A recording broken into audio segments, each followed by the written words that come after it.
What's up, guys? Ben here, bringing you another video today. We're talking a bit about Los Angeles Guerrillas. We're going to recap their season, talk a bit about their player contract situation, and make some recommendations on what they should do after, candidly, a very interesting season. On the LAG front, I think before we really dive in, this is one of the more unique kind of team situations we've seen. As we recap their season, I mean, coming off a year last year where, candidly, they were super uncompetitive, and a year before that where they were super uncompetitive. This is supposed to be sort of a big year for them. They picked up a lot of big names. They picked up Hook, Gunless, Slasher, all guys that had a big prestige of either won COD champs or won a lot of tournaments. They also picked up Asim, who was coming off a really good year from New York after being on Minnesota year one of the CDL. So a lot of momentum coming in for this LAG team. So starting off of Major 1 qualifiers, they had a decent start. I mean, you're not going to expect every team to go 5-0 like FaZe did, or 4-1 like London and Thieves. Even like Optic had a rocky start in Major 1. So for LAG, they came out, essentially played 500 ball. They went 2-3 in terms of series counts. They lost to a Boston team that was about their same skill level. They lost to Minnesota. Both were kind of game 5 bangers. They did have a smoke show loss against Toronto, but candidly, Toronto was playing pretty good at the beginning of the season. They had some pretty good victories. They beat a New York team at that point that had Clay and Krim, and a London team that was coming in and playing pretty well against a squad of most CDL teams. So all things considered, they ended up on the right side of tiebreakers. 2-3, they were able to qualify for winners bracket for Major 1. Then getting into Major 1, they started off with a match versus a hot London team, and although it went to 5 games, LAG continuing to kind of really struggle in these Game 5 S&Ds, they were not able to grab the victory. They got bounced down to losers and had to play a Minnesota team that was kind of around their same sort of skill level that had not made it to winners bracket. Unfortunately for LAG, they got kind of fried in that match. They didn't play well, and they ended up finishing top 12 in the tournament, not what you wanted to see start for the season. Major 2 for this team was a wild ride, to be honest. This is about as up and down of a stage as you can get. To start things off, they had, once again, pretty decent, kind of middle of the road, but you're keeping pace with everyone. Starting the qualifiers, they went 3-2. 2 of their losses were against Florida early on, and they did have a loss against Optic at the end of the stage. To be fair, this is when Gunless started to have his digestive issues. He wasn't with the team, so they just subbed Spartan. And during this qualifier, they actually had some good victories. They beat a strong Seattle team that was looking pretty decent at the time. They 3-0'd Paris pretty convincingly, and they beat Thieves in a Game 5, which you love to see. They finally got over the Game 5 hump and really started to establish why they were a pretty good, solid S&D team to begin the season. And then we get to Major 2, and this has got to be one of the wildest rides of a tournament we've ever seen for a team. We've seen teams kind of lose first round and make the losers bracket run and win the tournament, and this was up there with one of those crazy runs. They played a series against Boston on that Thursday that did not go well. They got 3-0 smoke showed. They're back in the losers bracket. You're sitting there thinking, wow, this team's playing with Spart. Gunless is sitting out because he's got stomach issues. This team might be kind of chalked. And then they went on this crazy run of just beating teams in series, and they won 10 straight S&Ds in a row, all the way to the grand final, which they beat FaZe in a pretty convincing 5-2 win, if I'm honest, in the grand final. It's got to be one of those all-time runs for a team. A couple other remarkable things. I mean, Spart broke out the Volk in this series, in this major, and he looked pretty good with it, especially on Tuscan, so kind of set the meta there, although they ended up getting G8 after the event, but it is what it is. Overall for LAG, they had been chasing a victory for a long time, again after 2 years of being super uncompetitive in the CDL. So for this organization, it was a super high point. First ever win for Spart, first ever win for Asim. Slasher hadn't won in a while, Gunless hadn't really won in a while, so for I was saying that while Gunless is on the bench, but he was a part of the process for this major, so we'll give him that. Overall for this team, you're feeling good, right? You're good on point. You finally won an event. You feel like you finally kicked it to the next level. Unfortunately, at that point, Major 2 was kind of the high point for them. Nothing really good happened after that.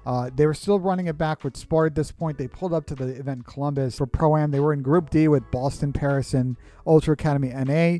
Kind of an interesting group on the face of it. Boston and LG probably the strong 2 teams. Paris, was Paris at that point, let's be honest. And Ultra Academy NA was probably the best amateur team of this event. And LG got smoked, man.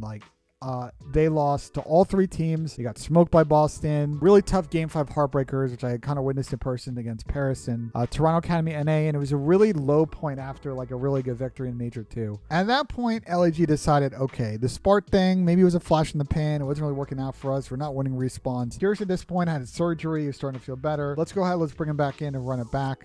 And they really struggled. Their only victory was a Game 5 close one against Paris. Other than that, most of the other series were not competitive. They lost to FaZe. They lost to Florida. They got 3-0 by Minnesota. Obviously, were 5-0 that stage. And they got 3-0 by an Optic Texas team that was also playing well at the time. So they had to start in losers for Major 3. So they pulled up to Toronto. And unfortunately, the draw did not work out in their favor. Optic Texas faced off against Florida in winners round 1. And for whatever reason, Optic couldn't figure out Florida once again on land. And so they got bounced to losers. Again, strong Texas team at the time, facing an LAG team that's not really in good form. Is a recipe for a hot 3-0. And once again, LAG gets top 12 at a tournament, and the woes continue. So, okay, so Major 4 cycle. You're LAG at this point. You're like, okay, we just got to kind of get a top 8, top 6, keep pace with these teams and hold down our spot. They decide prior to this event, look, the gunless thing's not really working out. He hasn't been playing well. Asim was really kind of struggling at the time. Neptune at this point had been a free agent, kind of bench player for New York because his tenure hadn't really worked well. So LAG decided to bite the bullet. They bring Spart back in for gunless, and they get Neptune from New York. So they roll a lineup of Slasher, Hook, Neptune,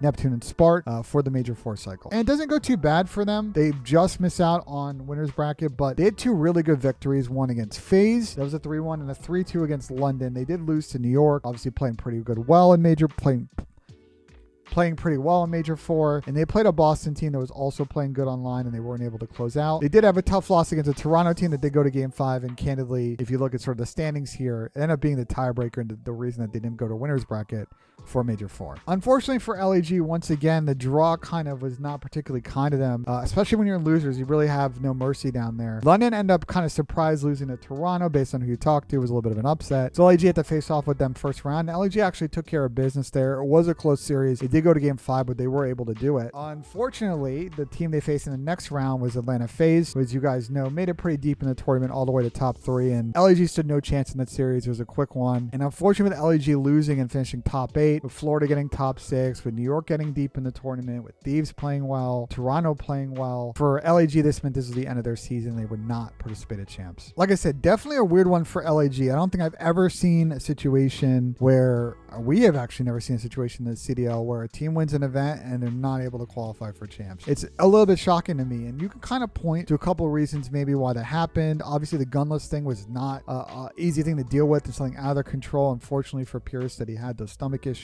I think just in general, like if we take a look here, they weren't the best respawn team. They had some strong maps. Berlin was a great map for them all season, but if you see like Bocage, they were 4-7. Gavitu, they were 3-8. Tuscan 6-9. So hard points weren't amazing for them outside the Berlin situation. So win conditions were really tough in that path. They were a decent S&D team. They ended up being about 500 in S&D by the end of the season. You can get away with that. That's fine. But if you're not like a killer S&D team, that puts a lot of emphasis on your respawn to really be dominant so you have more win conditions. And then obviously taking a look at Control, they really struggled all season. They went 11-22 overall. They actually had the most losses out of anyone in Control. Really tough to see, and you kind of factor in the hard point and Control thing, and you can understand why. From an upside perspective, they had a really tough paths to win some of these series. And it's even more perplexing when you look at sort of the overall numbers for this team this season. Shout out, obviously, Turtle and Easy Mac for both these stat stocks. Overall, like, the numbers aren't terrible if you look at the overalls. You know, not a lot of, like, extra 1.0 plus slaying from these players. Super low-key. I don't think it's been talked about enough. Slasher actually kind of had a pretty good season overall. You like to see from him. He's been kind of up and down so far the last couple of years of the CDL, but really kind of rounded into form, especially after Major 2. But you look at a player like Hook, is someone that they targeted. They wanted to bring him in early, and the numbers are only okay. I mean, he was an even slayer. He had really inconsistent series with sometimes up, sometimes down, and you can say that by a lot of players in this LAG team. Again, Asim came in, really good season for New York, had a really good Major 2 cycle, but then really struggled afterwards. Gunless about as even as you can get, legitimately. Like, you look here, he had a 1.0, but it was a matter of 2 kills at the end of the season, his overall KDs. And we can scroll through if we wanted to and take a look at the advanced numbers, but it's about as sort of a moderate of a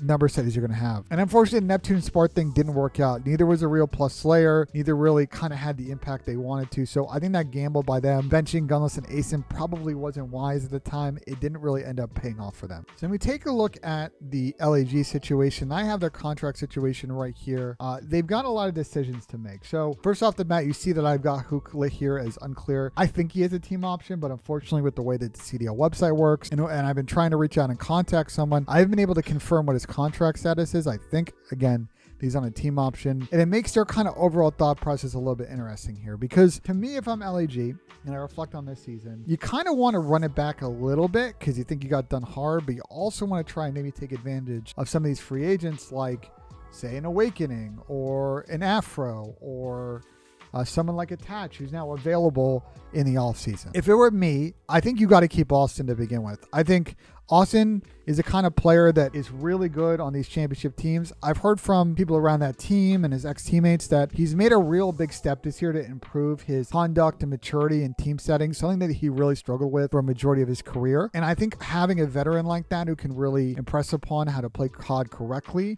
is going to help when you start kind of reaching into the talent pool of rookies and younger players. I think from there, it's interesting on who you want to keep. You know, the Kyler thing to me is an open question because as good as I think Kyler is, I think he's become a very inconsistent player in the CDL. At times, he has these series like he did in Major 2 where this guy is unkillable, making plays across the map, but then he has series like in some of these 3-0 losses where he's having no impact. He's coming off a spawn and picking the wrong lane to hit or not watching the pinch and just making these IQ mistakes that you don't expect a player of him to do. I expect him to probably move on from Neptune and Spart. I don't think overall that those worked, but I could see them maybe picking him back up in his sub capacity. I just don't know if the fit's there in a starting lineup. And the gunless and ASIM thing's interesting to me. I guess you could say for Pierce was a bit of a lost season, but maybe the fit's not there with the personnel, so I'm really curious to see what Alex Rubens, Ricky, and Bevels kind of do on that decision. And then ASIM as well is an interesting one to me. Like, sub players are a premium and hard to get. ASIM brings some intangibles that most sub players don't have, but ASIM's going to really need to improve his overall consistency in slaying. He's had up and down patches of periods, especially on the last 3 teams he's been on. I think he's value. If I were LAG, I'd probably bring him back just because even if you're not going to use him in the starting lineup, he's an asset to have. And if you kind of consider that, let's say you're picking, you're doing Slasher and ASIM, you essentially have 2 spots to fill. I think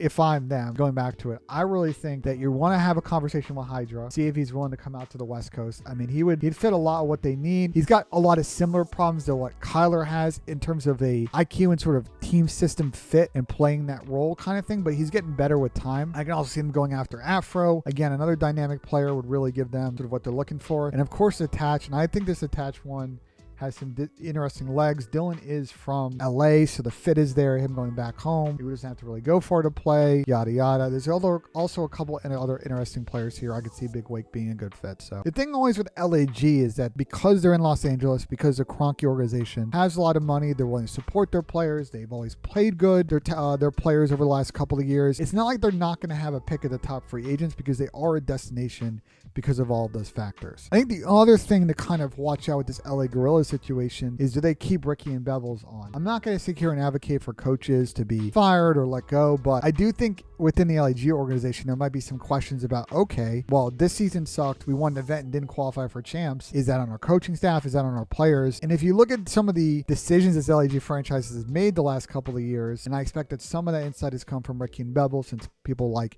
Alex Rubens don't have that natural Call of Duty knowledge, then maybe they're not giving them the best advice, considering year 1, the team they built, and then blew it up, and then built another team, and that was not very good. And then year 2, the CDL, which I think candidly everybody saw the team that they built, taking that former kind of EG team without Pat on it, and how those players were playing at the time and being like, maybe running it back is not the right play to go. And it turned out that was actually correct, and that team struggled. So this team might look a little bit different going into next season. And yeah, I think that's it. I think they're interesting to see what happens. They're going to be an early player, I think, in free agency. They're going to probably move pretty quick to make a decision on these team options, get in the mix for some of these free agents. There are obviously, I didn't really talk about amateur players, but there are some potential AM options they can look at, especially I think on the sub-slaying side. If they're going to move on from Kyler or ASIM or Spart, they're going to need people to be those frontline players if you're going to build around Slasher. And so I could see them trying to get younger in that aspect, maybe be more of a 2-year project. Well, as always, guys, if you liked the video, hit like on it.